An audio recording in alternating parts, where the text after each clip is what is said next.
Legendary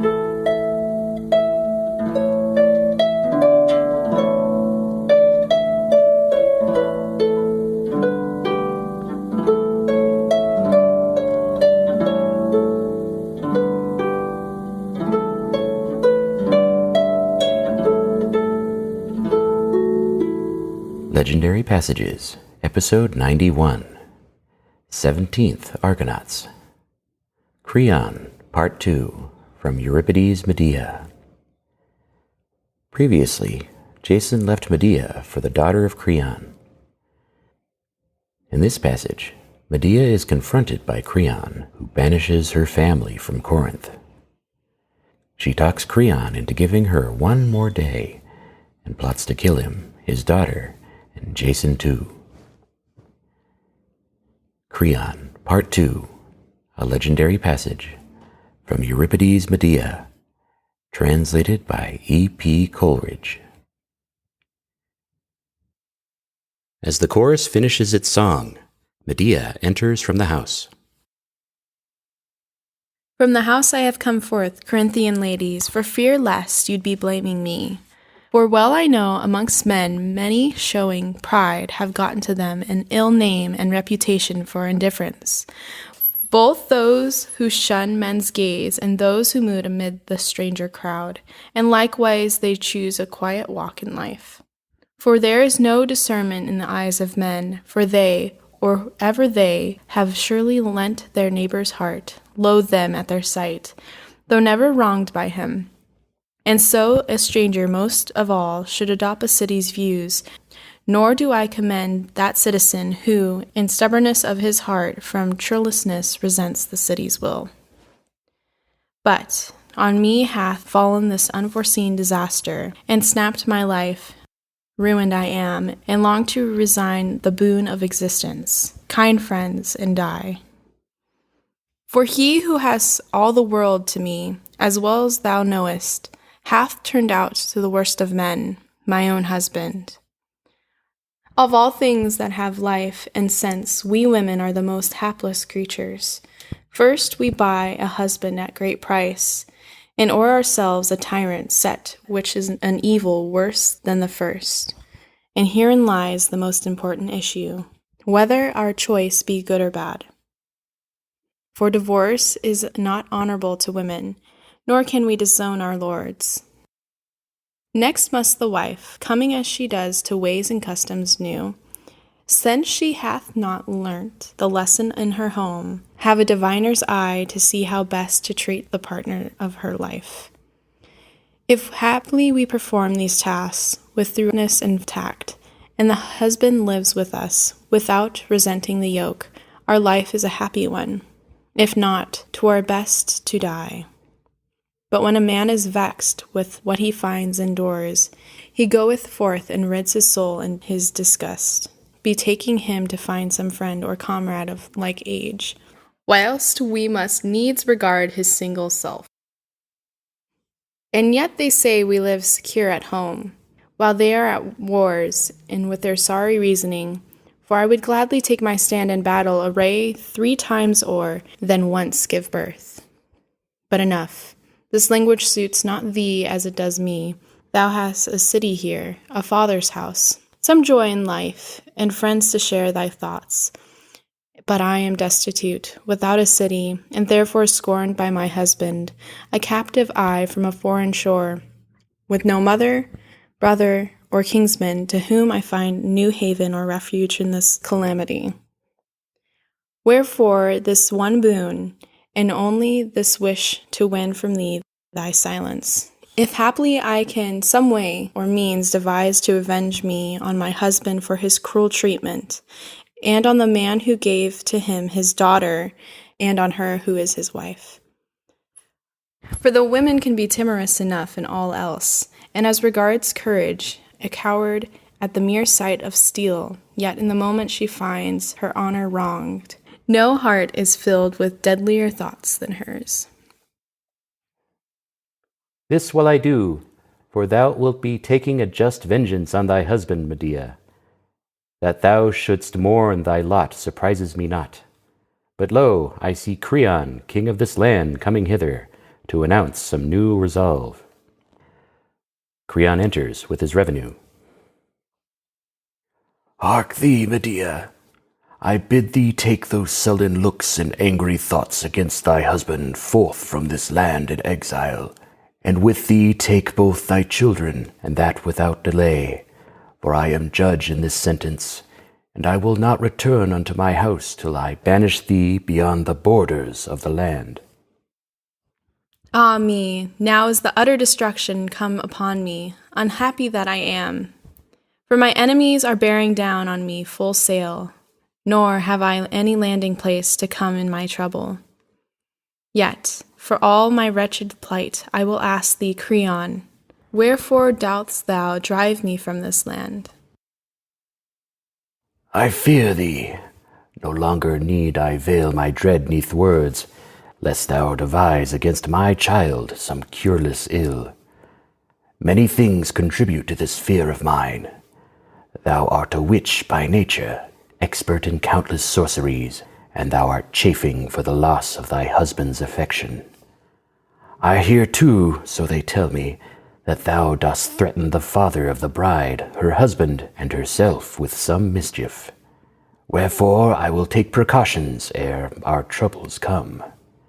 For 'tis better for me to incur thy hatred now, lady, than to soften my heart and bitterly repent it hereafter. Alas! This is not now the first time, but oft before, O Creon, hath my reputation injured me and caused me sore mischief. Wherefore whoso is wise in his generation ought never to have his children taught to be too clever. For besides the reputation they get for idleness, they purchase bitter odium from the citizens. For if thou shouldest import new learning amongst dullards, thou wilt be thought a useless trifler, void of knowledge, while in thy fame in the cities o'ertops, that the pretenders to cunning knowledge, thou wilt win their dislike. I too myself share in this ill luck. Some think me clever, and hate me. Others say I am too reserved, and some the very reverse. Others find me hard to please, and not so clever after all. Be that as it may, thou dost fear me, lest I bring on thee something to mar thy harmony. Fear me not, Creon. My position scarce is such that should seek to quarrel with princes. Why should I? For how hast thou injured me? Thou hast betrothed thy daughter, where thy fancy prompted thee. No, 'tis my husband I hate, though I doubt not thou hast acted wisely herein. And now I grudge not thy prosperity, betroth thy child, good luck to thee. But let me abide in this land, for though I have been wronged, I will be still and yield to my superiors. Thy words are soft to hear, but much I dread lest thou art devising some mischief in thy heart. And less than ever do I trust thee now, for cunning woman, and man likewise, is easier to guard against when quick-tempered than when taciturn. Nay, begone at once. Speak me no speeches, for this I decreed. Nor hast thou any art whereby thou shalt abide amongst us, since thou hatest me. O say not so. By thy knees and by thy daughter newly wed, I do implore. Thou wastest words, thou wilt never persuade me. What will thou banish me, and to my prayers no pity yield? I will, for I love not thee above my own family. O my countries, what fond memories I have of thee this hour. Yea, for I myself love my city best of all things, save my children. Ah me, to mortal man how dreaded scourge is love. That I deem is according to the turn our fortunes take. O Zeus, let not the author of these my troubles escape thee. Begone, thou silly woman, and free me from my toil. The toil is mine, and no lack of it. Soon wilt thou be thrust out forcibly by the hands of my servants. Not that. I do entreat thee, Creon. Thou wilt cause disturbance yet, it seems. I will be gone. I ask thee not this boon to grant. Why then this violence? Why dost thou not depart? Suffer me to abide this single day and devise some plan for the manner of my exile, and means of living for my children, since their father cares not to provide his babes therewith. Then pity them. Thou hast children of thy own. Thou needs must have a kindly heart. For my own lot I care not, though an exile I am. But for those babes I weep, that they should learn what sorrow means.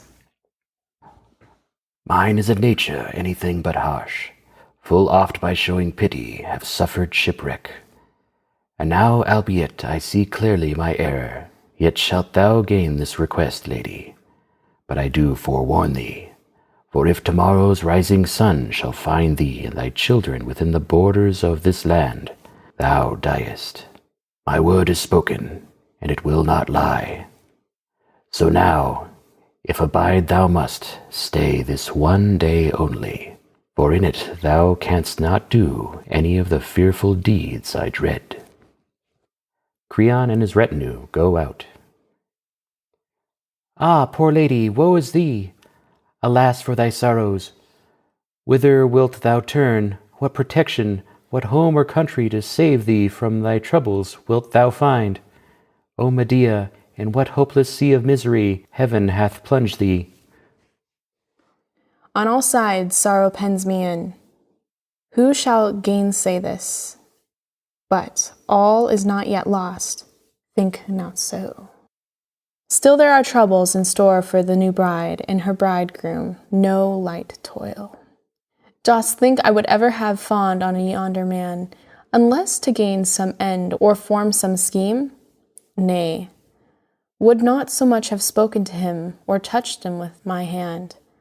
But he has in folly so far stepped in that, though he might have checked my plot by banishing me from the land, he hath allowed me to abide this day, in which I will lay low in death 3 of my enemies, a father and his daughter, and my husband too.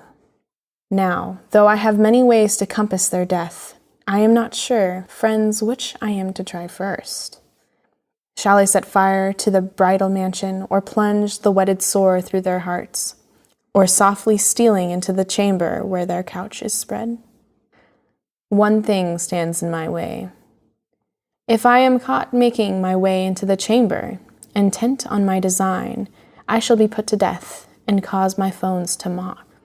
'Twere best to take the shortest way, the way we women are most skilled in, by poison to destroy them. Well, suppose them dead. What city will receive me?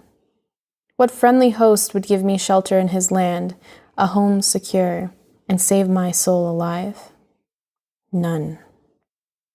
So I will wait yet a little while, in case some tower of defense rise up for me. Then I will proceed to this bloody deed in crafty silence.